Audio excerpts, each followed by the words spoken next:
তো নাস্তিক এদিকে অপেক্ষারত আছে, এদিকে সময় তো চলে গেছে, কিন্তু ইমাম আযম আবু হানিফা রাহিমাহুল্লাহ তো কোনো খবরই নেই। তো নাস্তিক বলল, আরে দেখছো দেখছো তোমাদের ইমাম আমার সাথে বাহাস করতে পারবে না, তাই পালাইছে। এখনো কোনো খবর নাই, সময়ের পর সময় যাইতেছে, মিনিট যাইতেছে, ঘন্টা যাইতেছে, সে আসতেছে না। তাহলে মনে হয় সে আমার সাথে মুনাজারায় বসবে।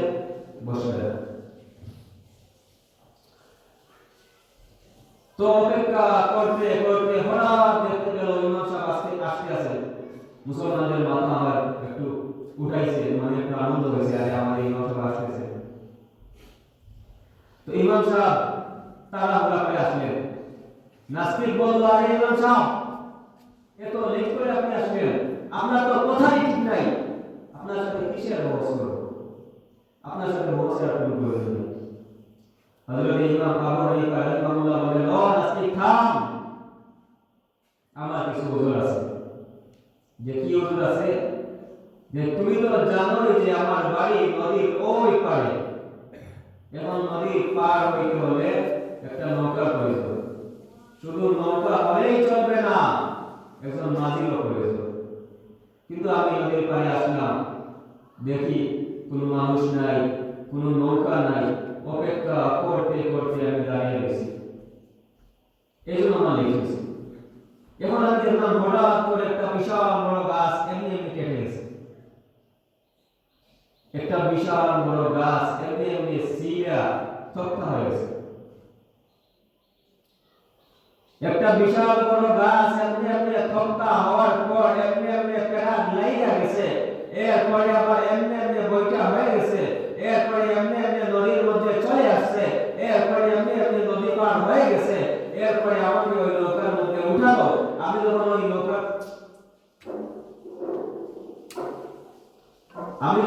ওই নৌকার মধ্যে উঠলাম, তখন ওই নৌকা নদীর প্রবল বেগে স্রোত চলতেছে, আমাকে এমনি এমনি পার করে দিল।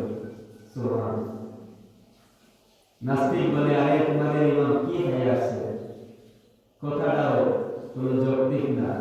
এমনি এমনি বুঝি গাছ কাটে, এমনি এমনি বুঝি তক্তা হয়, এমনি এমনি বুঝি নৌকা হয়, এমনি এমনি বুঝি নৌকা চলে।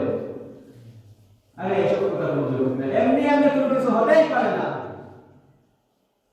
হযরত ইমাম আযম আবু হানিফা রাহিমাহুল্লাহ বলেন, নাস্তিক থাম, এমনি এমনি যদি একটা নৌকা না হতে পারে, এমনি এমনি যদি একটা গাছ না কাটতে পারে, এত বড় বিশাল আসমান এমনি এমনি হইছে, না বানানোওয়ালা একজন আছে, এমনি এমনি যদি একটা গাছ না ছিঁড়তে পারে, এত বড় বিশাল জমি এমনি এমনি হইছে, না বানানোওয়ালা একজন আছে, এমনি এমনি যদি একটা নৌকা নাই হতে পারে, এত বড় বিশাল চন্দ্র, এত বড় বিশাল সূর্য এমনি এমনি হইছে, না বানানোওয়ালা একজন আছে। যদি এমনি এমনি কোনো কিছুই হয় না, এত বড় বিশাল আসমান, এত বড় বিশাল জমি, এত বড় চন্দ্র, এত বড় সূর্য, গ্রহ নক্ষত্র মাখলুকাত এমনি এমনি হয়েছে, না বানানোওয়ালা একজন আছে। নাস্তিক তখন বলে, হুজুর আমি তো এইভাবে কখনো ভাবিনি, আমার অন্তর চক্ষু আজকে থেকে খুলে গেছে, আমাকে পড়াইয়া দেন লা ইলাহা ইল্লাল্লাহু মুহাম্মাদুর রাসূলুল্লাহ সাল্লাল্লাহু আলাইহি ওয়াসাল্লাম। তখন থেকে সে মুসলমান হয়ে গেল। সুবহানাল্লাহ। এইজন্য আমার দিলে পরিপূর্ণ ইয়াকিন বসাইতে হবে, আমার অন্তরে পরিপূর্ণ ইয়াকিন বসাইতে হবে।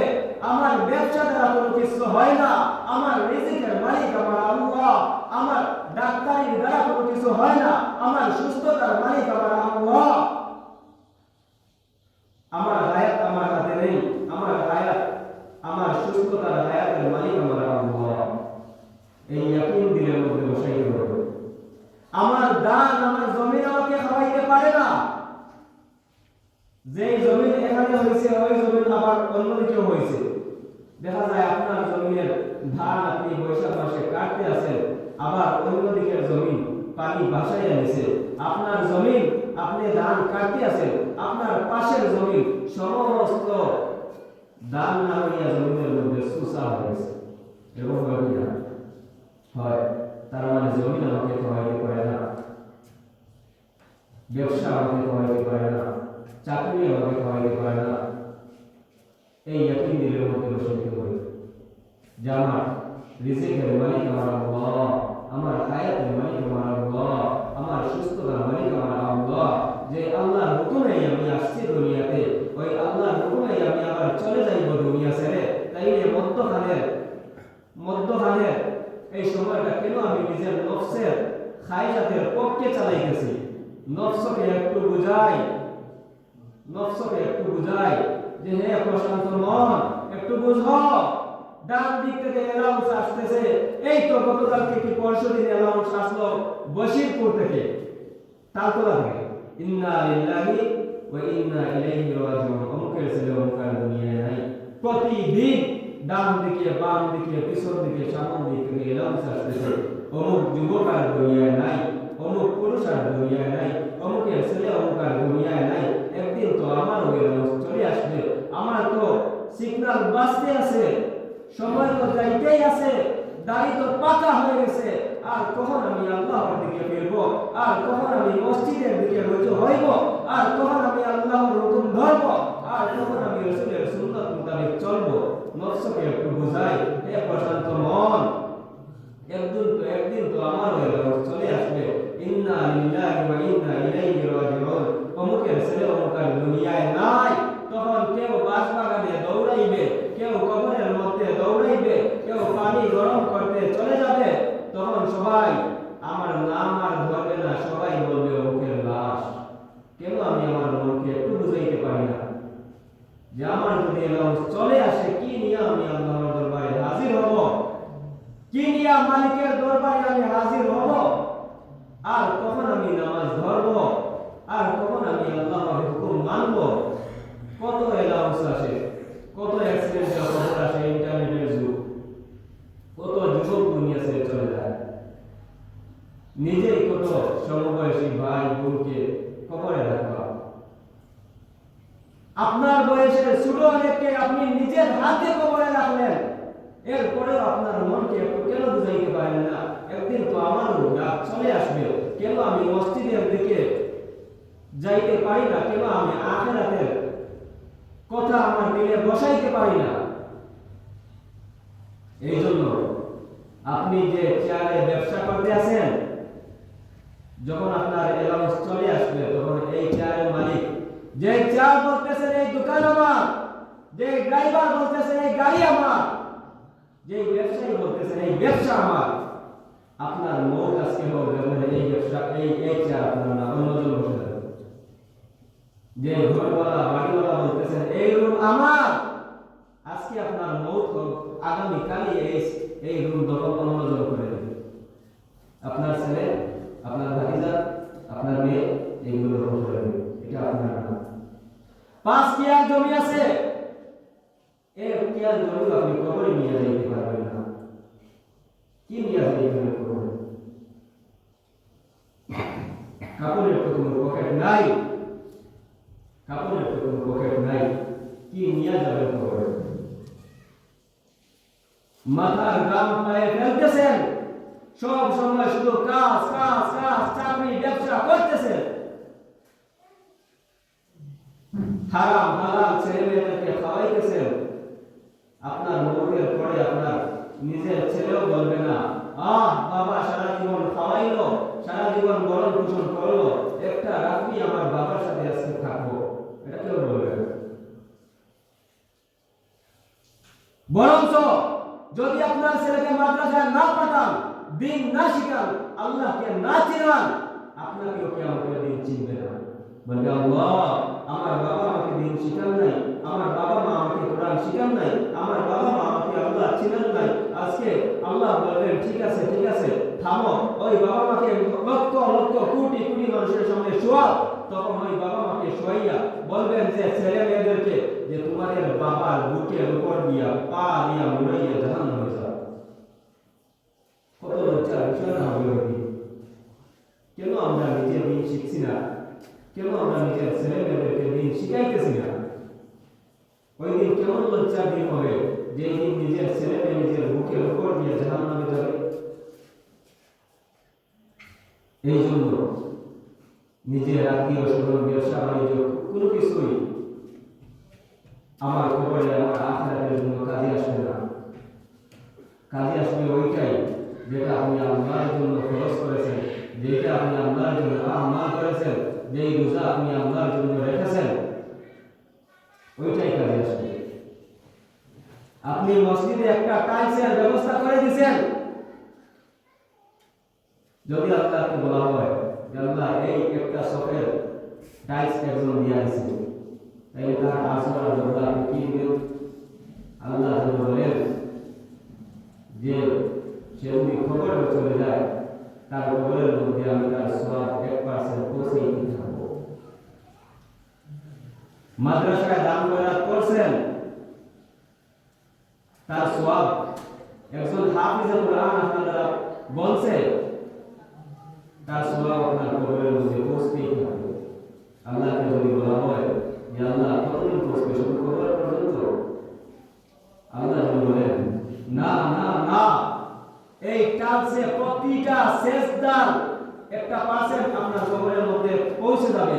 কিয়ামত পর্যন্ত যদি এই মসজিদ থাকে, কিয়ামত পর্যন্ত আপনার আমল নামায় 1% সওয়াব পৌঁছে যাবে।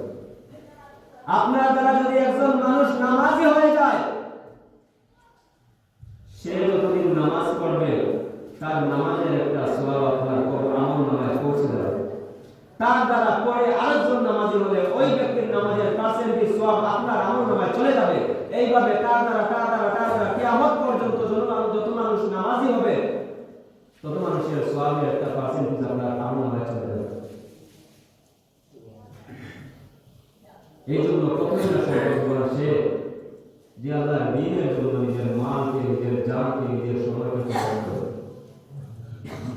একটা বাচ্চা যদি হাফিজ কোরআন হয়, তার প্রতিটা হরফের সওয়াব 1% আপনার আমল নামায় চলে যাবে।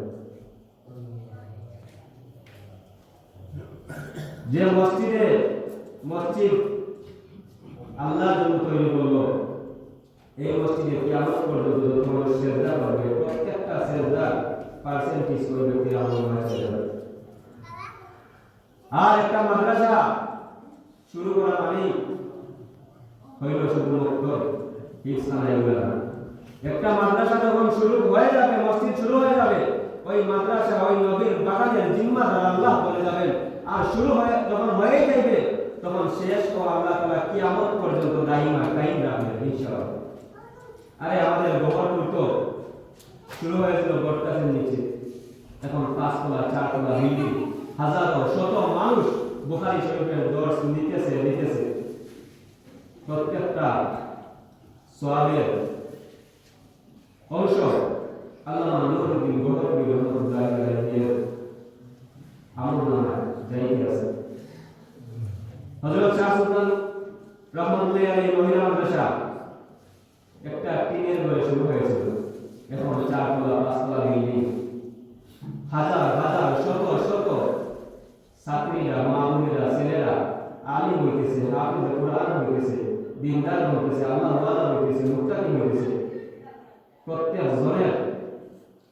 প্রত্যেক জনের আমালের একটা অংশ হযরত আনোয়ারুল হক চৌধুরী রাহিমাহুল্লাহ আমল নামায় চলে যাবে। এই জন্য